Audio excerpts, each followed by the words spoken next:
Hey everyone, welcome back to the Mitt podcast, episode number 146. And in this segment, we're going to be talking about how to operate from a state of wholeness and attract abundance into your life. And by the end of this podcast, you're going to have a renewed vision, you're going to stop feeling lack, and you're going to have a clear blueprint on how to create prosperity, success, and fulfillment in your life. And real quick, guys, if you're a fan of this podcast, make sure to subscribe, like, and comment below. And I want to give you guys one or two real quick resources. One is I have an inner circle group for entrepreneurs, startup founders, and business owners. It is by application only. It's really quick. You just got to click Grant Mitt Consulting below to apply. I also have a private business community. We do weekly calls.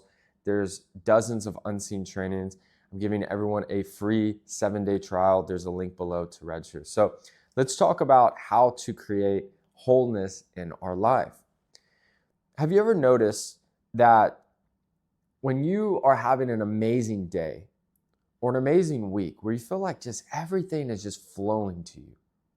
You're closing deals, you have an amazing experience, maybe you see friends, maybe opportunities, job offers, more customers or prospects, they start flowing to you. Like, man, this is just an amazing week. There's almost a domino effect that occurs to where one good thing leads to another and to another and to another. But when your momentum slows and you start worrying and those thoughts start popping into your head, it's like, uh-oh, is the business slowing down? Am I about to get laid off? What if people don't buy from me? What if the person you're going on a date with doesn't like you? What if you're entering a room or a party and you're just sitting there in your mind and in your head thinking, man, are these people staring at me? Do these people not like me? Do you notice that when you're having that negative day or that negative week, that negative event starts spiraling and almost coming to you? You know, you go to a restaurant, you go to a fast food place, you're at some store and people are rude to you all of a sudden. Why does this happen? We're on this massive field of energy to where everything is connected. The simplest way to understand this is the same way that you are viewing this podcast or listening to this podcast right now. You may be in Africa, you may be in India, you may be in Australia, you may be in Europe, you may be somewhere in America. But you're watching this in perfect quality and perfect sound instantly. You could pick up the phone, you could get on Zoom, you could get on the internet and connect or view or communicate with anybody on earth instantaneously with no lag time. Think about how incredible that is. So why would our own energy not be the exact same? Have you ever suddenly just thought of someone, thought of a memory, thought of an opportunity, and then out of nowhere, maybe 5 minutes later, or even that same day, they text you or they reach out, or maybe you reach out to them and they go, I just thought about you. That's because we're all connected. That's why when we're in a whole state where you don't need anything, you're just there to give, maybe just have a great time, you're in a really good position in your life, people just come to you. They're attracted to you. They want to get to know you. Opportunities come easier. And when you're in a state of lack, people flee you. And I talk about this all the time in business. Not only is it important to save for a rainy day, but when your business is profitable and successful, I tell entrepreneurs, go to all the banks in your area and get the biggest line of credit that you could possibly qualify for and don't use it. Not to utilize debt, but you may need it at some point of your life. And at some point of the business, you may want to grow. You may want to expand. And you have a really good idea of where you can allocate capital to. And because you have all of these lines of credits that are open and they're ready to go and they're maybe have a strong interest rate, you're going to be able to take advantage of that. The same thing happens in business and in life. When you build a strong network where you constantly do good business, you constantly have a mutually winning deal between the two parties where people not only make money, but they have a great experience dealing with you. These people, even if something happens where they get laid off or something happens with their business, they always have an opportunity. You know, there's certain times, I have a good friend that has a really, really successful business. And he said, Grant, I've done this, he gave me this advice. And he said, when you always do good business and your services are so further along than everybody else in quality and customer service and performance in every area, he said, when I release new things, people buy before I even tell them about it. They register before they even read about it. And he said, it's not that I'm better than anyone else. It's just, he's like, I've created a reputation of high quality, so people assume it's going to be great. They know I wouldn't create something or have an event or release a product or service unless he knew that it was fantastic. And that's where having a strong reputation can precede you. In the same sense, a negative one can precede you as well. Now, let's talk about how to get in a state of wholeness. The first thing, it's very simplistic, but it's very easy to get sidetracked on and not follow. It's to always do things that put your mind in a peaceful state of mind. These are things such as working out, meditation, sleeping 8 hours, reading every day, filling your mind with positivity. Limit your actions on social media. Don't communicate with group chats or friends that are negative. And only allow your brain to receive abundance. Only allow your brain to see success, fulfillment, happiness. Only surround yourself with people who are successful and who are winning and who are fulfilled and who are positive. How do you know that this case? One, the obvious, the things that they say. But how does your body feel when you're around certain people in certain environments? If it feels good and at peace, it means you need to spend more time around those people in those environments. If it feels bad, if it feels anxious, that is your body telling you something. And so when all you see is winning, things change really quickly. So you'll see athletes in professional sports, they'll be a fantastic athlete, but they've been around losing their whole life. They'll go to a championship winning team and everything about them changes. Their preparation, the way they communicate to the media, their work ethic, their focus, who they surround themselves with. And that championship level pedigree goes into every other area of life. That's why when you meet the best of the best in the world, they operate and think on a different level. Average reactions, lack, thinking small, negativity is not even in their realm of consciousness. If they got around someone that was like that, they'd avoid them at all costs because they know the importance of protecting their mind, protecting their spirit, and staying in a state of wholeness. Okay, the second thing is to set up your life in a way where you're naturally in a state of wholeness. Now, some of us have the money and the means to do this within a week. Other people, you're at an earlier part of your journey, or maybe you've hit a tough spot, and that's okay too. We can all lock in within 3 months, 3 to 6 months, and set up your life in a way where you need absolutely nothing from anyone. I'm going to give you a couple examples. Number one, living in a great area where you're around successful, peaceful, calm, and poised and intelligent people. Second, save capital. This is so simple, but when you have 6 months of runway, meaning you stop making a single dollar, you would be good for 6 months. Just having that ability gives you so much confidence, certainty, and peace of mind to where you don't have to walk on eggshells for any client, any employee, or any job. You have the ability and the leverage that you've given yourself to walk away. With the AI world and with how big social media and the internet is, we all need to be thinking about how we can acquire more leverage in our life. You can acquire leverage in a lot of ways. One is expanding your reach and network. If you have a bigger network, if more people know about you and your business, when you post, when you announce something, when you have an event, when you release products and services, more people are going to know about it. Regardless of how good it is, you will have more leverage. We talked about capital. We talked about lines of credit.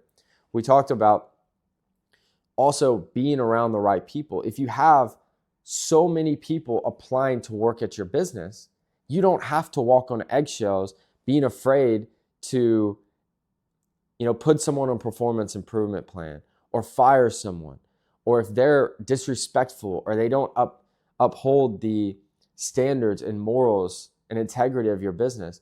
You're okay letting them go because you're not worried about bringing on another talented person. You want to set yourself up that when you go out with your friends, when you go on a date, if you go on a job interview, when you're meeting with a customer, you don't even need the fun. You don't need the money. You don't have to be in a relationship because you've done so much work on yourself that you have enough clients. It'd be great to get another one, but you don't need it. You'd love to maybe find someone to end up with or be in a relationship with, but you're so happy and at peace that they got to be pretty damn good for you to want to settle down. That gives you a competitive advantage. You're not going into the experience needing something. You should desire everything, but need nothing. Think about the most successful actors. Leonardo DiCaprio, Matthew McConaughey, Brad Pitt. What kind of persona do they have? It's kind of nonchalant, cool, relaxed. They look like they accidentally got into acting. They just so happened to be really, really good. It's like the famous saying in Hollywood is the sexiest thing you can say in Hollywood is no. Being able to turn people down and not need someone, including a deal you want to close, but knowing your business doesn't really need it, makes everyone come to you. They want to do business with you. They want to spend time with you. That energy is so attractive. And that's why you should never leave your home. This is number 2. Never leave your home in a state of neediness. Don't go. Don't go to the event. Don't go to the conference. Don't go to the meeting. Don't go on the date. Don't go with your friends. If you're in a state of neediness, stop what you're doing and recenter yourself. Even if you're in a difficult moment of your life right now, you can still look around and go, you know what? In this exact moment right now, if you're alive and breathing and listening to this podcast, this means in this exact moment, you need absolutely nothing. In this moment. And where we get stressed and we start entering a state of lack is we start living in the future. And we start worrying about how are we going to make the money?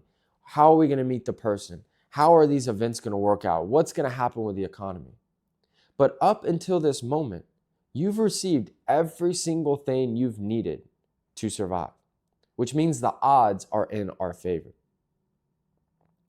So recenter yourself. Listen to something positive. You're listening to a podcast right now. This is great. Reading a book, putting your phone away for 30 minutes, 40 minutes, pulling out a sheet of paper. This is one of my favorite things to do, and write every single thing that you have that you're grateful for and that gives you leverage.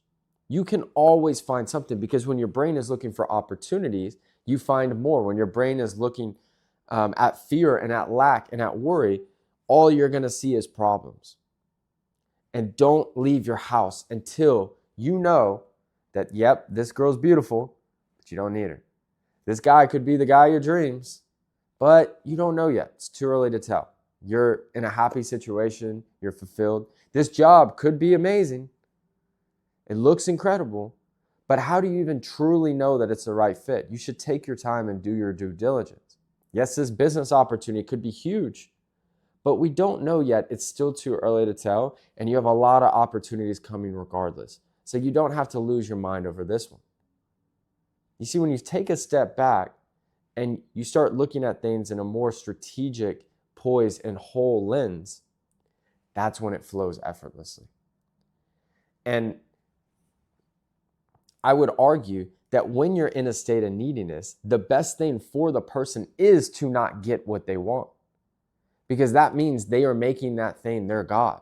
They're saying that I have to get that thing in order to be happy.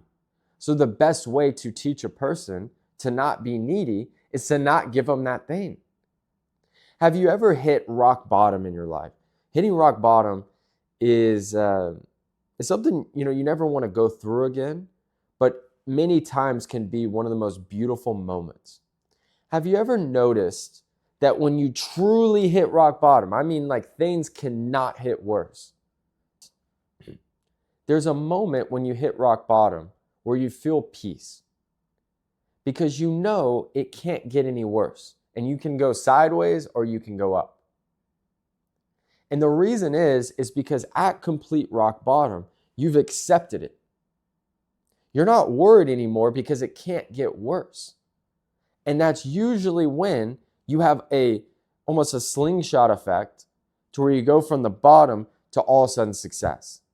Because you remove your attachment and fear, because you feared this horrible experience happened and it happened. And you're like, okay, that wasn't as bad as I thought. Touching yourself, you're like, I'm alive. I'm surviving. I'm breathing. What do I do next?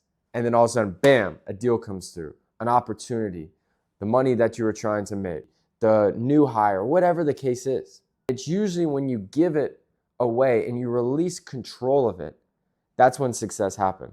I'll tell you a quick story about my mom. My mom could not have babies. She couldn't. And my mom and my dad tried for years and years and years, and all of her friends were pregnant, were having kids, and they were both a part of this church. They had the whole church praying. After trying, they were considering adoption. They couldn't figure out anything. They tried all these fertility treatments, and they spent and saved up all this money to do all these treatments. It would cost so much money if any of you have ever experienced this. And it was about a 4 to 5 year journey. And she was with my grandma at the Houston Galleria, and suddenly she got her period, which basically means you're not going to have a kid, right? She thought she was going to be pregnant. And she had tears rolling down her face, and she looked at my grandma and it's like, it is what it is. I'm done. I don't care anymore. And she told God, she said, it's in your hands. If you don't want me to have a kid, that's fine. And a month later, she found out she was pregnant. And after spending all of those years trying to have her first son, who's talking to you now, my brother came effortlessly. No fertility treatment. It was just boom. There's no problem to have Reagan. And it's interesting how life works is when you want something, but you truly decide that you don't need it.